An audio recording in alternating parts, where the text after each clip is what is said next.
एक कॉलेज छात्रा अपने हॉस्टल के पुराने कमरे में शिफ्ट होती है। कमरे की अलमारी में उसे डायरी मिलती है। डायरी में किसी अनजान लड़की की बातें होती हैं, उसके डर, रहस्य और उसकी मौत का जिक्र। राधिका इसे मजाक समझती है, लेकिन धीरे धीरे अजीब घटनाएं होने लगती हैं। रात में उसे वही शब्द सुनाई देते हैं जो डायरी में लिखे होते हैं। कभी खिड़की अपने आप खुल जाती है, कभी आईने में किसी और का चेहरा दिखाई देता है। डायरी में लिखा होता है कि उस लड़की को हॉस्टल में ही मार दिया गया था और उसकी आत्मा अब भी वहीं भटक रही है। राधिका को एहसास होता है कि वह आत्मा उसी से जुड़ रही है। हर पन्ना पढ़ने के बाद राधिका की जिंदगी और डरावनी होती जाती है।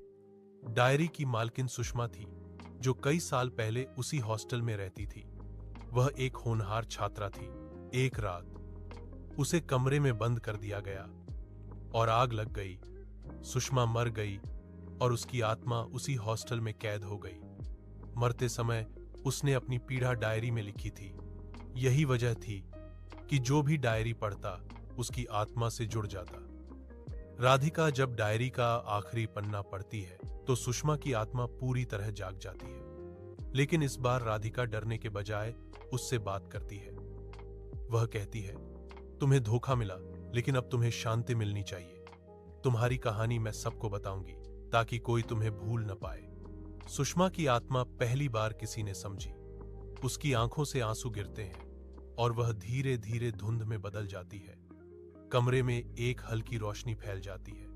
डायरी के पन्ने अपने आप बंद हो जाते हैं और उस पर लिखा होता है, अब मैं मुक्त हूं। आत्मा शांति पाती है। राधिका का चेहरा फिर से आईने में दिखाई देने लगता है। उसकी रूममेट उसे गले लगा लेती